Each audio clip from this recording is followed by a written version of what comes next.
Hi, Lane Popper with Vast IT Services.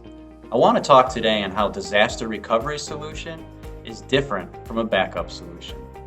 When the RTO and RPO for a critical application requires less than an hour of downtime, restoring from a backup is going to be challenging. When a second site is not readily available, it also creates an additional challenge. This is where the public cloud can come in and really help make a cost-effective DR location. Leveraging a solution such as Amazon's Elastic Disaster Recovery gives that ability to have your critical application back up within an hour, no matter on-premise or in the cloud. By having the instance pre-configured and replicating the data into an EBS storage bucket makes it very accessible. The capabilities of turning on and off resources that the public cloud offers can make it a very economical solution for any size organization.